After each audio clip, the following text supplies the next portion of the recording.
Basically, what we will do today, we are going to listen to videos from Techstars. Techstars is one of the most successful accelerators in the world.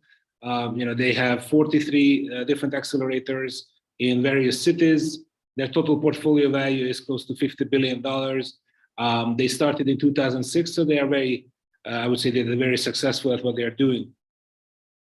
It is available to anyone.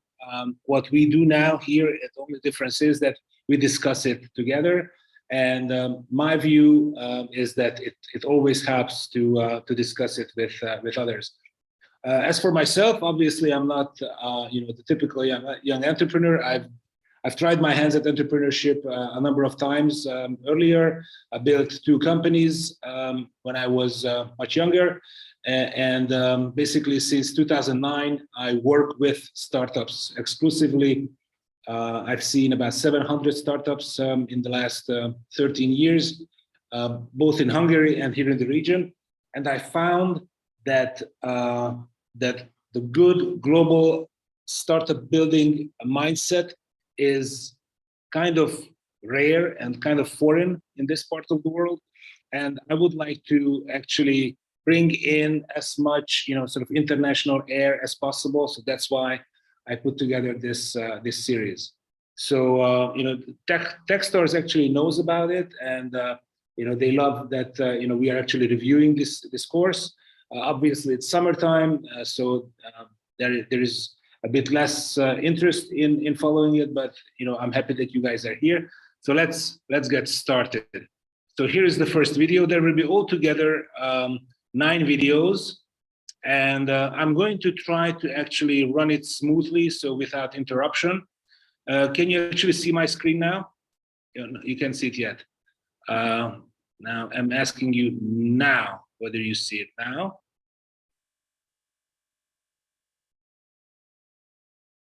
Can you guys see it? Yeah. Okay, good. Thank you. And so let's close it out and let's get started. So this is today is basically talking about understanding your customer. As I mentioned to you guys, I work with startups on a daily basis for the past 10 years, and this is probably the most important question and the most important issue that a lot of startups just ignore. And that's why it's important to actually, give you the right mindset when you think about the customers. So I'm going to put it on the full screen, and let's get going.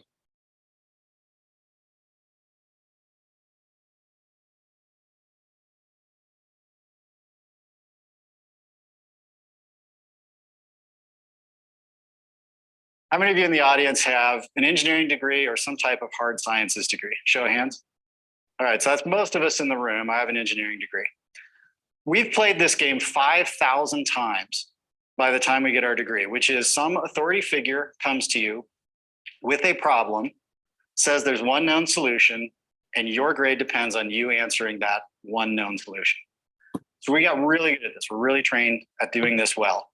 The problem in entrepreneurship is there's no given problem to you. The challenge is to figure out what the problem is, not figuring out what the solution is.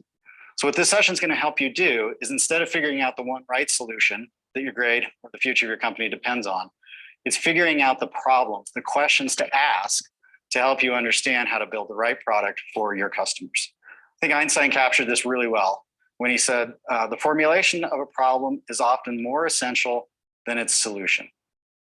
And the interesting thing that he would do is, if he got stuck trying to figure something out, he wouldn't bang his head harder on figuring out the solution. He would say, I've probably framed this wrong.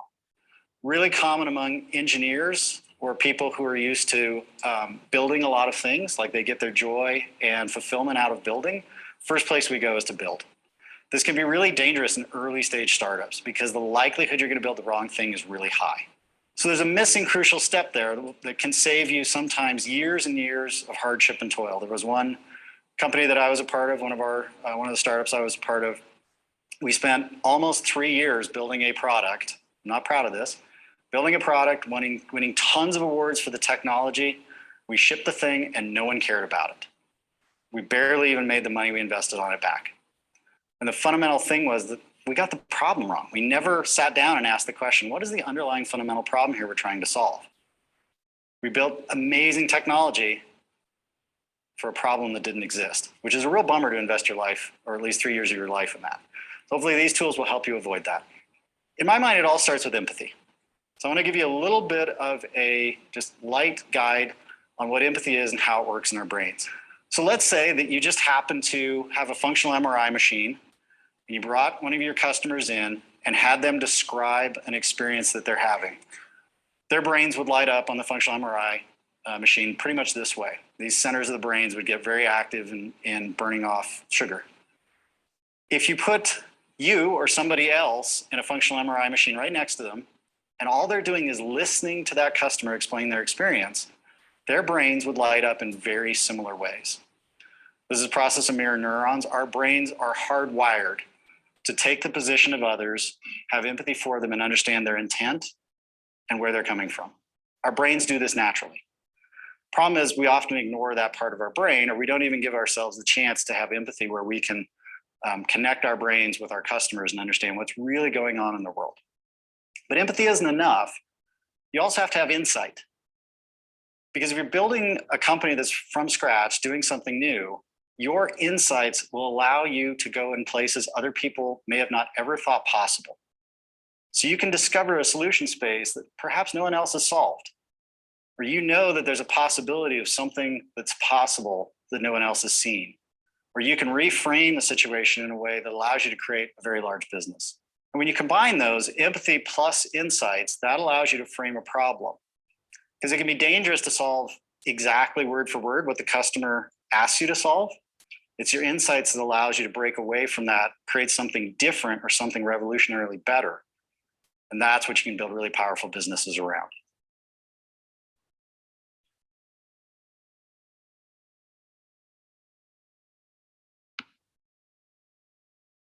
Okay. Are you guys here? Did you understand most of it? So I'm just checking on, how's the English coming along? Are you okay with it? All right. It's okay. Okay, good. I have to agree fully, obviously, to what he says. It's happening in this part of the world also that many startups are really hung up on trying to solve non-existing problems, and just because they get awards, they think that they are onto something. So we have to be critical and mindful. Win at work by communicating effectively with Grammarly. Meet Todd. He is emailing a Okay, so let's move on. This works pretty simply. You sit down and you interview people. The way that I find that this works really well, so what this is an actual interview happening, is you've got one person on the red couch there, that's the person being interviewed. And you've got two people conducting the interview. One person here on the right is asking the questions. The person in the middle is taking notes. And the person taking notes isn't just taking notes about what the other person says, they're taking notes about what they're intuiting. They're connecting with that person being interviewed. So if that person feels something like, this is a little bit weird, or what was that reaction? Or, wow, I'm feeling really excited in this moment, or I sense dread at this part of the interview. Take those in the notes. Also take notes on the person doing the interview, because hopefully you're not doing just one of these. You're going to do 40, 50, 100 of these. And you want to get better with each interview. So that's why it's really important to have two people. Doing these interviews is super hard if you're doing it alone. If you get really good at it and you've done a lot of interviews, then you can kind of go it alone and take notes, conduct the interview, sort of get into this Zen moment. But it's really, really hard. So when you first start this out, make sure you're doing two people interviewing one person. Now, often when I help companies with this, I'll say, okay, now go out and do 20, 30, 40 interviews. And usually a clever entrepreneur will say, cool. Well, I'm going to put 40 people in the room, or I'm going to send out a survey to 40 people, and that gets me my 40. The rule of thumb here is always interview one other person. And the ideal situation is when you can see the other person's pupils dilate. That's when you know you're in an environment that's conducive to a really good interview. Why is that? Because our bodies are picking up on the bodily reactions, not just what they're saying. So doing these over the phone, really bad, because you can't get that sense of what's going on. Doing interviews over email, completely useless. Doing interviews where there's 10 or 20 people in the room with you, also, in my opinion, completely useless. Because what happens there, like a focus group, let's say you've got 10 people in the room, usually within about 30 to 90 seconds, the most vocal person in the room will bias everybody else. And so what'll start happening is you're hearing 7, 8 people agree with what you're saying, or they're all agreeing with each other. And you think, wow, these 7 people are really having the same problem. The reality is there's probably one person that's vocal, may or may not even have the problem. And the other 6, 7 people are just joining in. So that's why focus groups are so dangerous to do at the early stage. Later stage, as you're testing, fine-tuning, go to market, there's chances there that they work okay. But early stage, please don't do focus groups. Please don't send out email surveys. Please don't send out other type of 5, 10-second click surveys. Take the time, 20, 30 minutes to sit down with a potential customer and really understand their world. Now, once you are getting ready for those, got a worksheet here called the Empathy Interview Planner. And this will help you prepare for these empathy interviews. We're going to take a little bit of time here in a minute and practice some of this. So we'll get some hands-on with this, but I want to give you a real quick tour of it. In the upper left-hand corner, talk about your intention. What are you trying to learn? Why are you doing this? Next box is reaching your users or customers. Where are you going to find them? What are you going to say to them to try to get them to schedule an interview? A pro tip here is if you're really struggling to find people to even interview, that's a really good sign you're not onto something. Because you can't even get them to spend 10 minutes, 20 minutes, 30 minutes with you. How are you ever going to convince them to buy your product?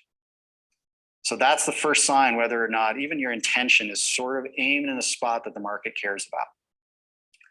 Then we think about themes, possible themes that you want to learn more about.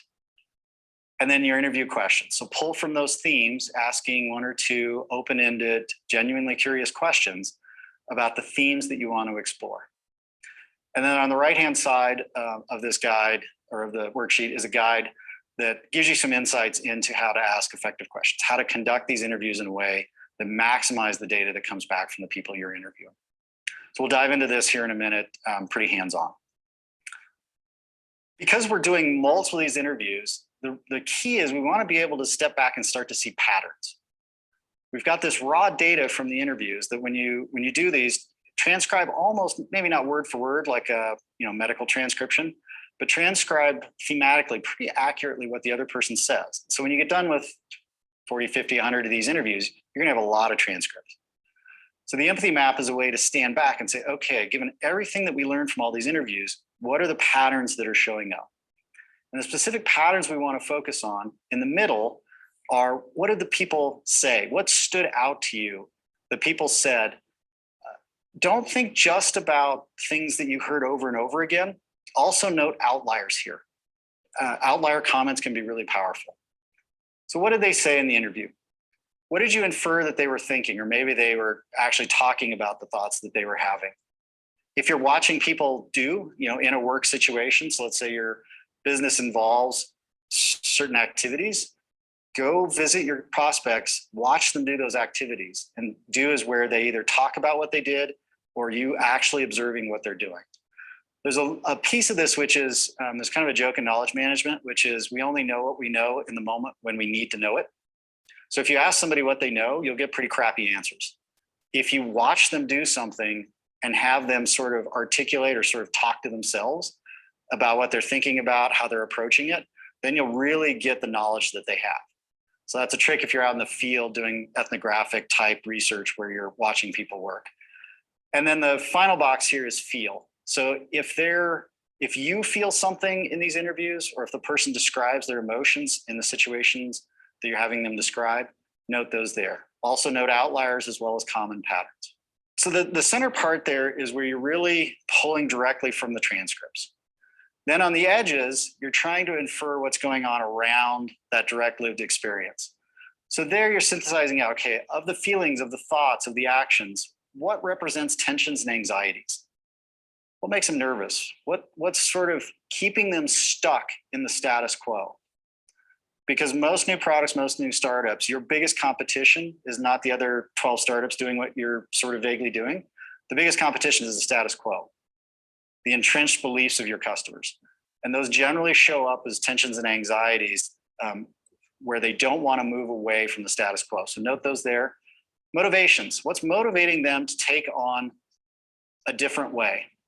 So this is what's compelling them to get off the status quo and think about there's got to be a better way to solve this problem that I'm having or improve my experience.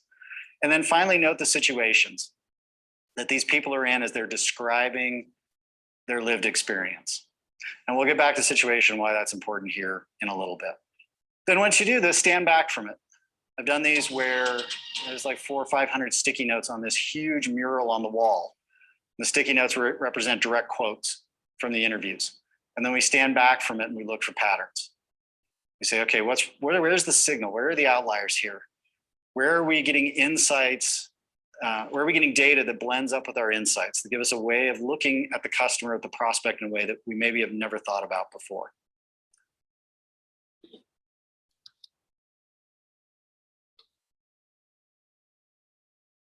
This is Monday.com.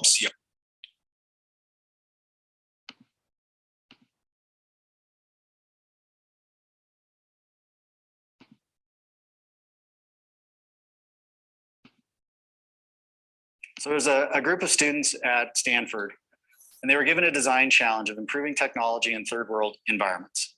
And the challenge they were given were specifically incubators in Nepal, in the third world. And the challenge was, okay, we hear that there's a high mortality rate among infants in the third world. And the presumption was, let's go build a cheap incubator. The assumed problem was, that the students assumed was, okay, well, this is the third world.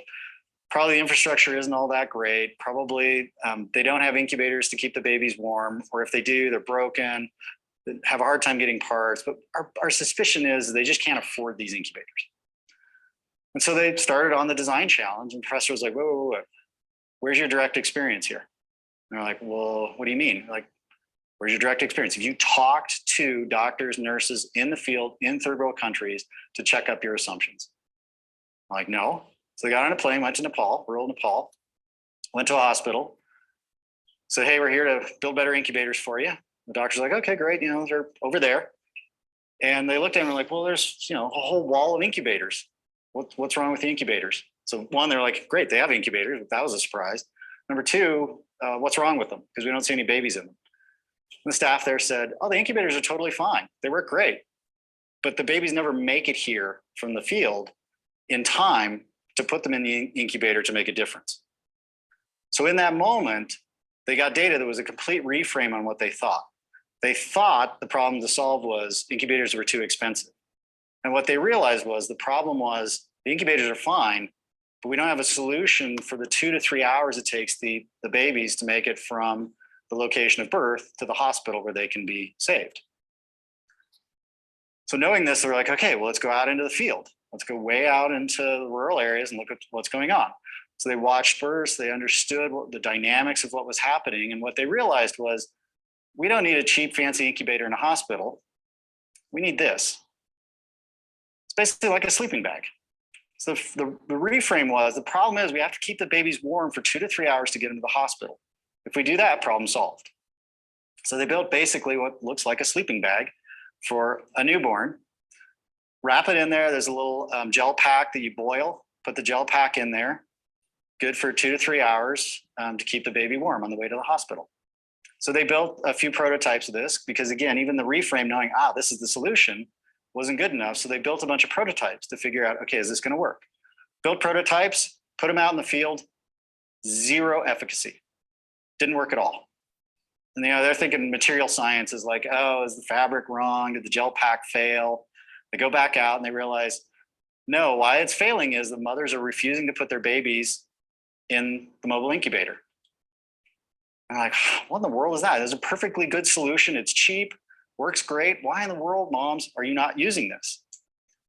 But you might also wonder, why in the world is there, in something that's supposed to be thermally complete, basically a window that is this huge area for heat to leave the sleeping bag?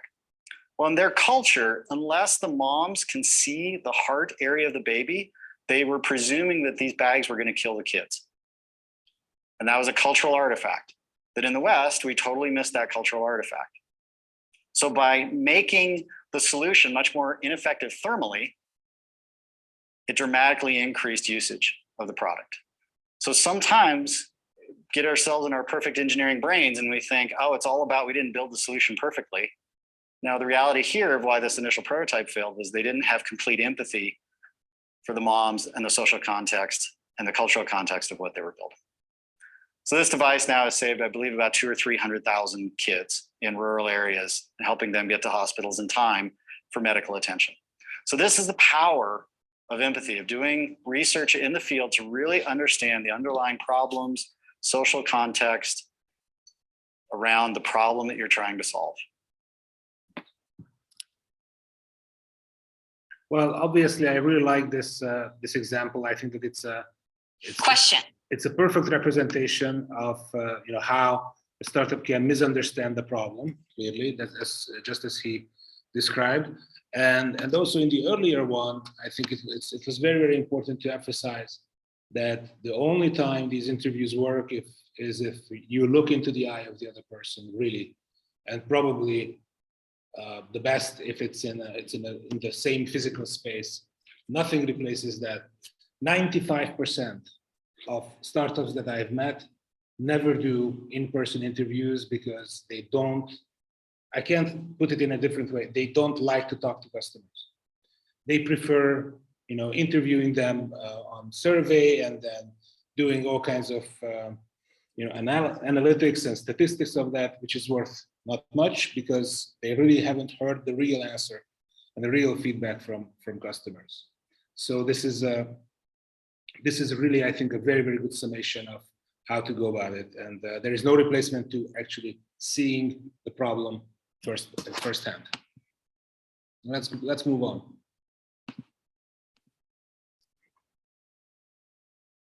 Think about an area of your product development or your go-to-market where potentially you're struggling a little bit. You've got an idea of why something should be working, but maybe it's not working all that well.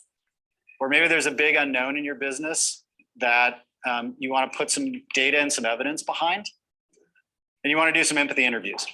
So this worksheet will help you turn this sort of unknown, this need, this uncertainty, this dilemma into an interview that you can use to build evidence about the true nature of the situation. I'm going to guide you through each box. We'll take a couple minutes on each box and then I'll bring us back together. So when you think about intention, what I want you to do is maybe one sentence there of what do you want to learn more about in your business that's either an unsolved solution, a problem, something you need to put some energy behind. Where would you like to go deeper in understanding with your prospects and your customers? So I want you to take 1 minute, discuss among your team, and fill in that box with one sentence.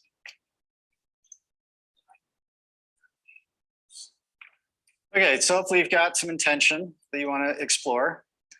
Next thing to think about is how are you going to reach your prospects or your customers that you want to interview?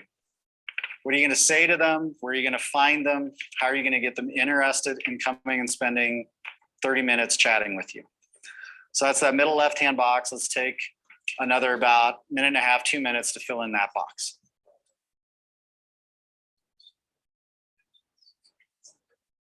All right, got some ideas on how to get your prospects interested and where to find them and reach them? Next up, possible themes. What themes do you want to explore during the interview? So think about your intention. What are you trying to learn? And then think of 2, 3, 4 themes that you want to explore in more detail when you're talking with these prospects and customers. So we'll take a couple minutes, fill out 3 or 4 themes there. All right, hopefully now you've identified a few themes.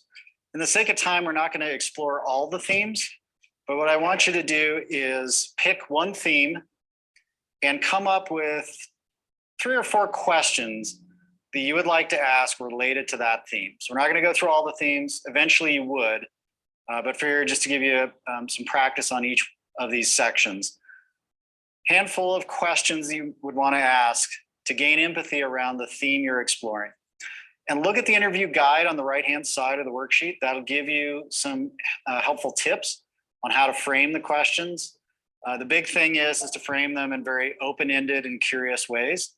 So imagine you know nothing about their experience, and you're there really asking open questions to solicit stories from them and lived experiences from them.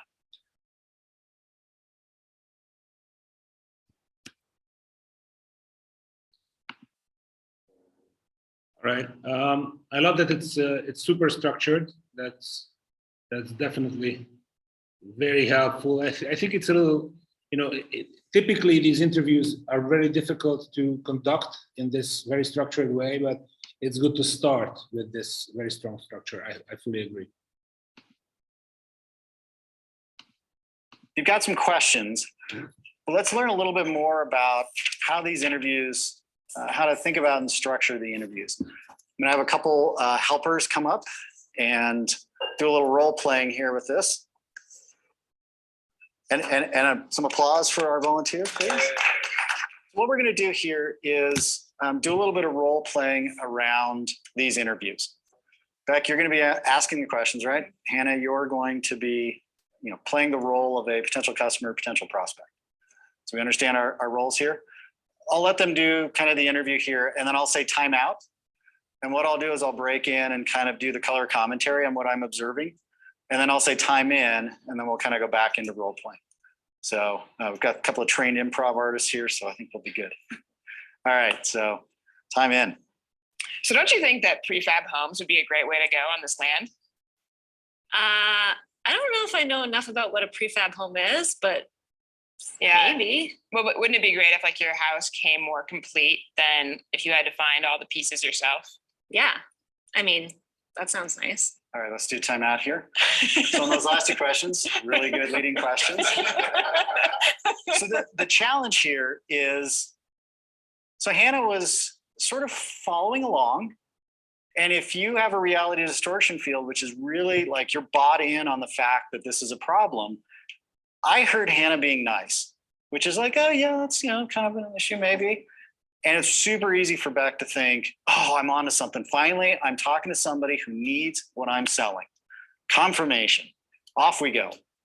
And this is the danger in doing these really biased interview tactics, is that it's super easy for you to hear, yeah, that sounds reasonable, with, oh, strong signal, we are on to something now. So that's the danger. All right, so now let's shift gears a little bit. And now we'll role play a little bit of a different style, which is much more of an open kind of story-provoking, this place where we're not able to confuse ourselves with some signal with positive signal. So time in. So tell me more about the vision. Like, what do you think it'll be like? My future house. Your future house on land with the garden.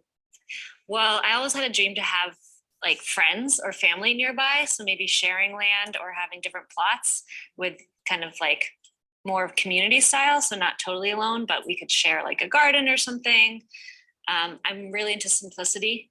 And so I just picture it very peaceful and simple. That's so cool. I have a really similar dream. I love the idea of living with family and friends nearby. But do you know who would be there, or do you think it just kind of how will it work? Who's going to join you? Well, that's where it gets like more complicated. There's definitely some buy-in. I have lots of friends that are like, yeah, I'm into that too, but I don't believe how into it they are, because it's kind of a big commitment to live near or with someone. So I don't really know that part. What does simple mean to you, if you don't mind telling me? Like, what does it look like? No clutter. Kind of just surrounding myself with things that bring me joy. Lots of light and plants. Nice. Yeah. Can you see the property in your mind? Do you know what it looks like? Yeah, there's lots of trees and grass and maybe like a stream going through. So what keeps you from making this vision a reality? I don't know how to get from like here to there. I'm really afraid of one, like permits. Like I live in Boulder County and it's just like, I feel like everything's not allowed. Like you just can't do what you want to do. So that seems really overwhelming to navigate that. Cool. Let's do a timeout here. All right. What'd you notice at the very beginning there? I heard a pretty open question that kind of would elicit a story. The next part was really powerful. This sort of confirmation, the connection, the empathy, building rapport of like, oh yeah, I've experienced that too. I relate to you. So that sense of connecting there, then followed by another really crisp, open-ended question to tell a story. So notice the difference there between the first ones, which were very leading of, hey, would you like a house with that? To these, which are much more about, tell me a story. What's going on around your world? The other piece that was powerful in there is there was some inquiry around the functional elements of a home. There was inquiry around the social elements of a home and living, the dynamics around that. And then finally, some inquiry around the emotion of it. So what's going on at the functional surface, which those of us who are engineers, it's super easy for us to just get stuck at the functional surface level. But this one went down into the social component and then all the way down into the emotional component. So a really powerful way to traverse that, all the while building empathy, building connection, building a sense of rapport with each question. The other thing that I heard that I thought was pretty powerful was ask a question, and then Beck was completely silent. There was head nodding. There was that notion of eye contact and connection, but there was no sort of breaking in, like, I'm already done with what you're saying. I'm ready. I got the next question loaded up. I'm ready to go.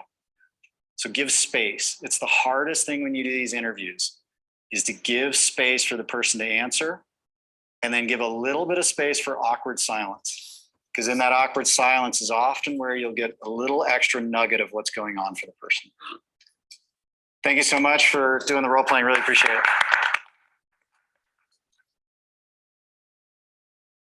Now, what I would say about Why are designers? Is that I fully agree again, clearly that this little nuggets of little bit of silence is a good thing. And the way I would put it is that it is the most important thing about the second half of such interviews. It's not only a little bit of extra that they will tell you almost everything. So if you have the ability to conduct an interview where you actually don't interrupt the other person, you let them finish their sentence and you don't respond immediately, but you let them be in silence. And they very often they think that they still have to say something, and then they really are opening up. That's where the value really is. I find it 70% of the times. So that's clearly super important. The other thing is that really this kind of human connection has to be emphasized, that if you are only conducting these interviews as an exercise, written questions, and you read the questions aloud, you don't really get good response from people. They immediately sort of back down. So overall, it is more of a science than an art, I would say. And actually, if you are listening to this with a kind of an inquisitive ear, then you start to hear that this really is more of a scientific method in discovering the truth, versus a very haphazard kind of creative way of discovering what's needed. So and personally, that's why I like this methodology, because it actually gives room to science and gives room to the scientific method.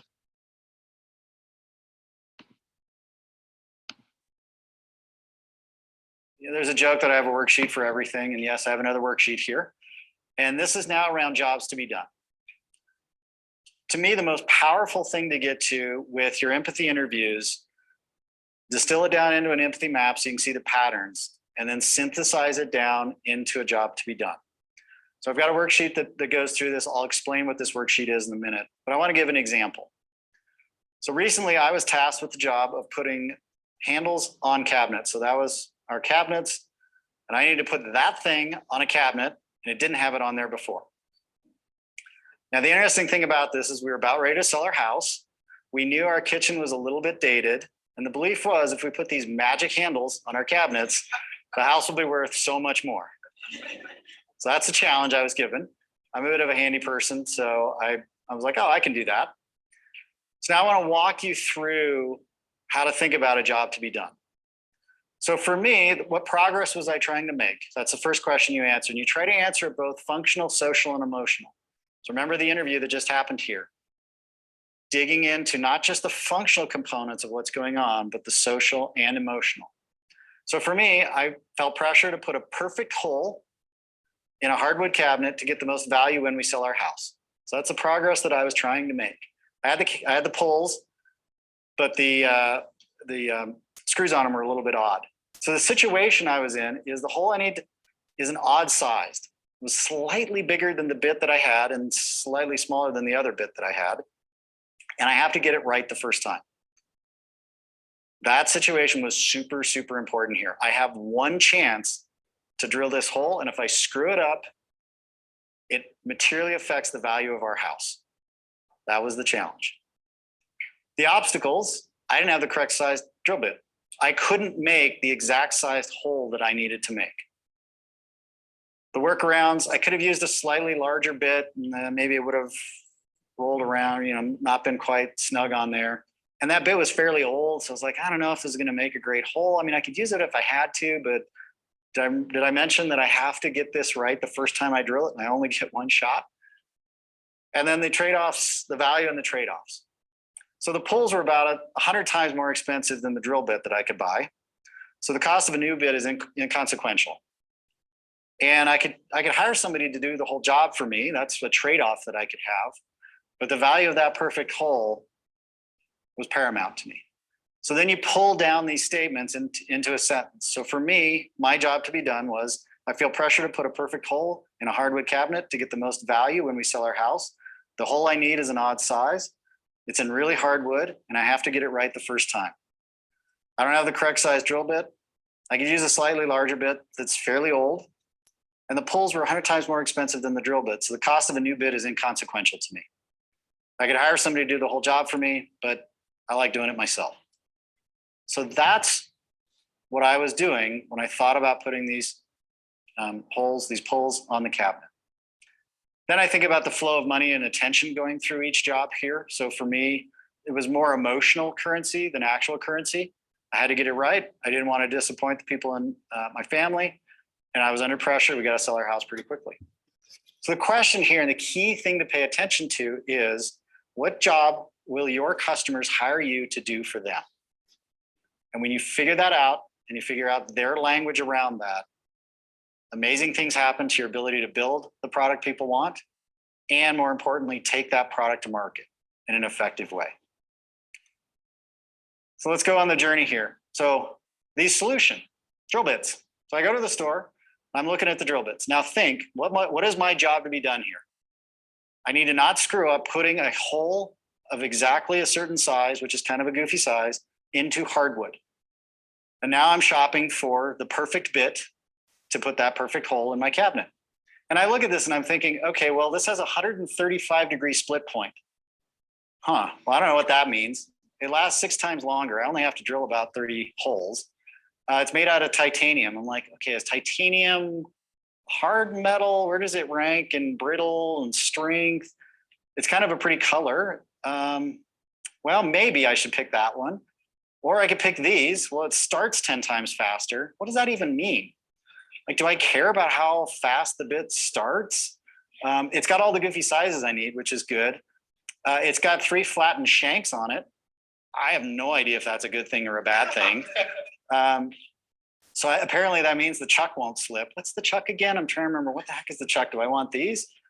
They look kind of pretty. And then I'm like, well, I could go with these and spend a little bit less money. They still have that 135-degree split point. So maybe that must be a good thing for a drill bit. I don't know exactly. And hey, these have cool black oxide coating. That must be cool. That must be valuable. So notice the amazing mismatch here between the job to be done. I need a perfect hole. I need it drilled perfectly the first time, and it's in hardwood.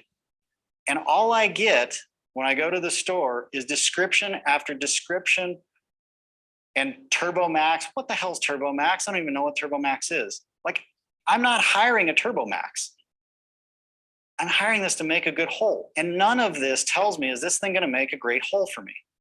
So there's a huge mismatch between how they're taking these drill bits to market and the job to be done that I have as I'm standing here trying to figure out which one of these to buy.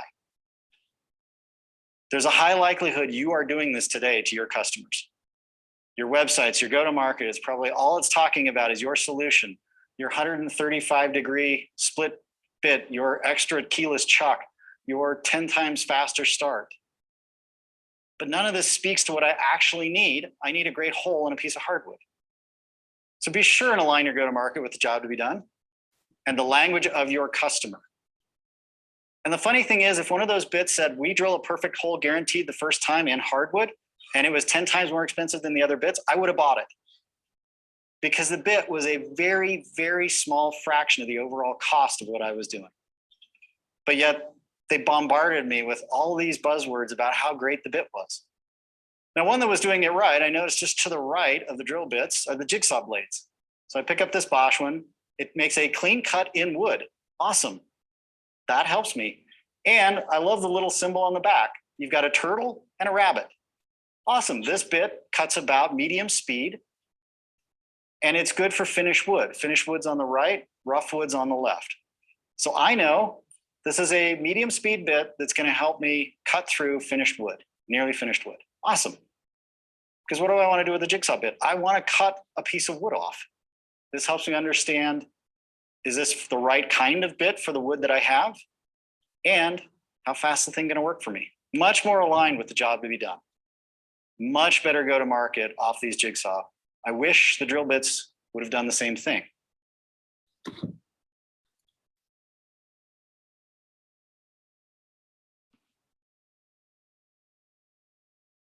I definitely love these.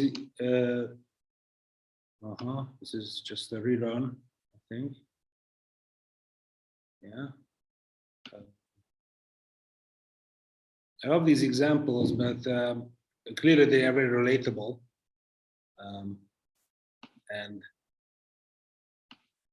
And to the point.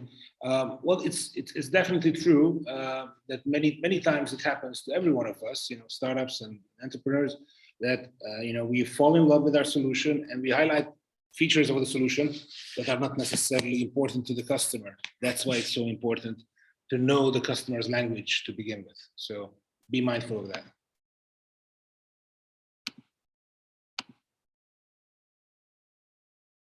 Ultimately here, though, what our goal is to go from some hunch to evidence. So as we think about all these empathy interviews, all the jobs to be done, fundamentally, you have a hunch about what's going to be successful in your business. And as fast as possible, you're trying to fill in the evidence. So tactically, what does this mean? It means starting out with a lean canvas, a business model canvas, a value proposition canvas, some description of your understanding of your business. Then identifying the key obstacles, opportunities, unknowns, and risks associated with your business right now. Enumerate those out, figure out the ones that have the highest likelihood of killing you or have the highest likelihood of dramatic upside in your business. And then think about running experiments. What we talked about today was the simplest, fastest experiment you can run, which is to interview somebody. Build empathy, potentially test some of your problem statements with open-ended questions and feel what's coming back. And then ultimately that leads to evidence. Because if you're building your business solely on guesses, like right now, you've got a lot of guesses and that's totally normal and fine. But to scale your business, you have to replace those guesses with evidence about what's going to work and what's not going to work. That allows you to stop doing the things that are not working and amplify the things that are working. And that's how you navigate or find your way from where you're at today to a business that's going to work. One of the ways to do this with the scientific method is run an experiment. So even when you run an experiment, a lot of times, and this comes from the lean startup movement, the build, measure, learn loop, I think it's missing a really critical piece, which is the frame step. So if you study the scientific method, the first thing you do in the scientific method is research. Well, this is human research. Build empathy. Write down your hunch or your hypothesis, and then document it. And document it can be as simple as just write it on a napkin, write it on a sticky note. The key is to write it down. Then build run the experiment, collect the data, and then learn from received. Now, our brains are wired in such a way that makes this hard. Daniel Kahneman discovered a really fun bias called the hindsight bias. This is a great defense mechanism in our lives. So what the hindsight bias is that our brains trick us into thinking whatever happens is about what was supposed to happen. It allows us not to be surprised by everything we do in life. But this hindsight bias robs us from our ability to learn because of this. If our brains distort us around what we expect will happen to what actually happened, we don't give ourselves this chance to live in the gap between what we expect and what actually happened. And that gap between those two things is learning. So simply writing down what you think will happen gives you the chance after it happens, after you run your experiment or after you do the work, to check up and say, what's different about what I expected and what actually happened? So notice this in goal setting. We have you write down your goals. The reason we do that is so a week later, you're not able to stand there and go, yeah, we did about what I expected would happen. You've got the explicit statement you made a week ago that you check up with what actually happened. And it's not for punishment. It's not to make you look silly. The reason that exists is so that you can sit here in the middle and go, what did we learn from that gap? The goal in entrepreneurship, especially at the early stages, is to maximize your learning. Learn as fast as you can, as completely as you can. So if we draw this out, this comes from knowledge theory. If you have your probability of expected result over a number of experiment runs on the bottom, and you have your ability to learn or the strength of your learning, the sweet spot, ironically, is at 50%. So half the time, you should be getting an unexpected result to maximize your learning. Now, this doesn't mean you blow something up half the time, because these have to be experiments that are safe to run. But half the time, when you hear that experiment, you get those results, you should be going, why did it go that way? And if you find over a long run of experiments that you never get the results you expect, you need to build more empathy. Your hypothesis isn't framed in a way that's even close to the reality of the situation. So build more empathy to frame a more accurate hypothesis into whatever you're trying to explore. Usually that's the case with early stage startups. With later stage startups and big companies, usually what happens is you run a bunch of experiments, you get the results you expected time and time and time again, you high five each other and go, man, we are getting so good at running experiments. But all you're doing is wasting a bunch of time, a bunch of money with the overhead of running an experiment just to get the results you expect. You're basically wasting money proving stuff you already know. So think about more safety, to push yourself more into an environment where the results that you get will not necessarily be what you expect. This is where, when markets shift, this is the hardest thing for big companies to do. All the infrastructure of most companies is your goal in life is to predict the future and hit it within 0.5%. That is the playbook for big companies. So if the market shifts, if a lot of uncertainty gets introduced into the marketplace, big companies aren't able to learn. Their rate of learning is down here. So please, as a startup, make sure your rate of learning is higher. And the way you do that is to push yourself for about half the time to get unexpected results.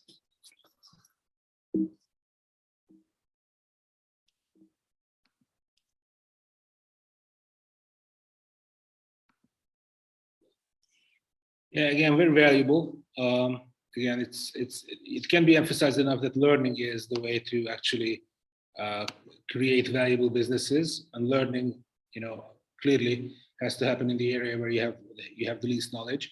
Now you have to understand that, he also, like many other educators and people who talk about these subjects, that we talk about it in the abstract, and the abstract is always, kind of a derivation of many different experiences and many different experiments also. So it always has to be interpreted into your own environment. But I think that he's doing a very good job at, giving, specific concrete examples, how the theory and the abstract definition that he's giving relates to reality. Now let's see this last one, create customer demand. Why does all this matter? Let's kind of bring this home into why you should care about this. Pull versus push. So long ago, when we took products to market, really popularized by consumer brands in the 50s and 60s. You could push a product into market. You could spend tons of marketing money.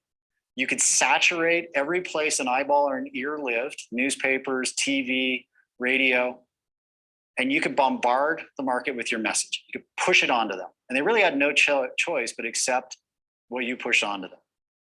Is that the case today? Can you blanket your marketing budget into about 7 locations and be 100% saturated in your market? It's probably the opposite. There's probably a million places you could place your go-to-market dollars. And so now we're in a market environment where you have to create pull.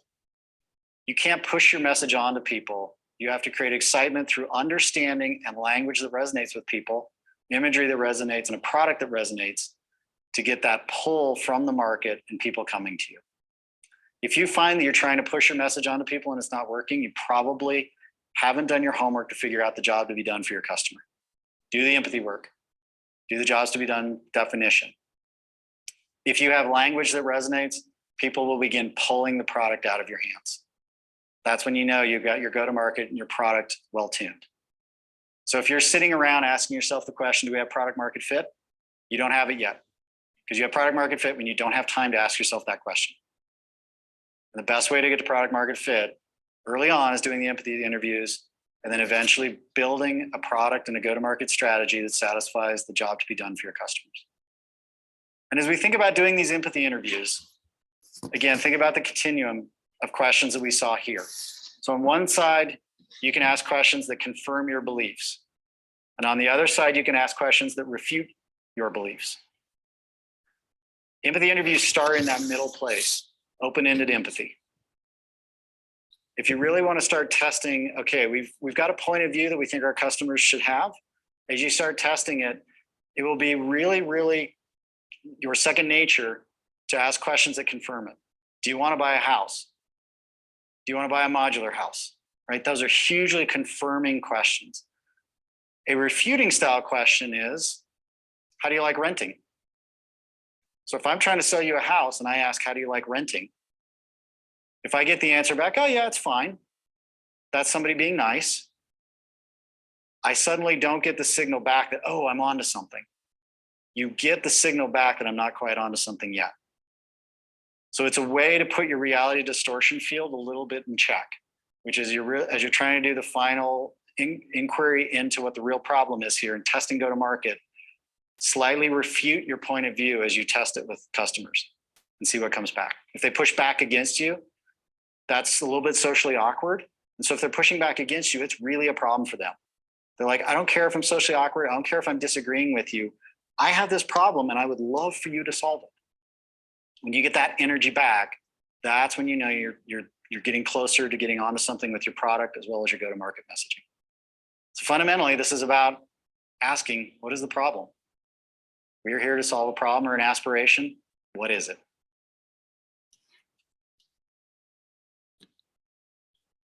Yeah, I think it was a very good summation.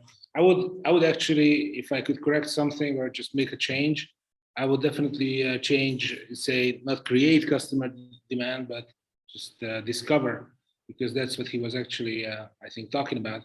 And basically the entire process that he was describing was how to discover, how in empathy as a tool in the process, how to discover what is really needed by your customers, actually who your customers are. So this, I would definitely recommend everybody who is listening or who would later listen to this material to really think about every little videos in this series and take it to heart. There will be another one after this, in the third and the fourth sessions that are also talking about this, discovering the customers and discovering what product to develop.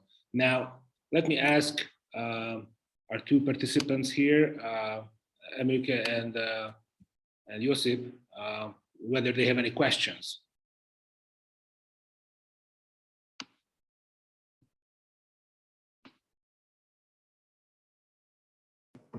Okay, so if there are no questions. Can you hear me? Yes, Josip. I have a question.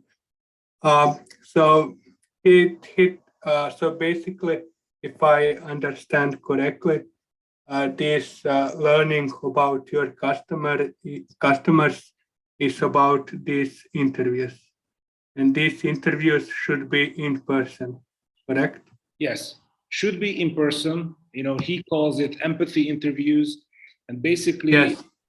basically the bottom line is that you are not chasing a dream, you know, thinking that you know the solution to some problem, but you have to confirm that the problem exists. That's what most entrepreneurs and startuppers skip, and this is something that Techstars, really the best in this kind, is emphasizing so much. So that's why I'm also I would like to sort of share this with you guys, that the best way to go about customer discovery is through personal interviews, because that's when a lot of things turn out.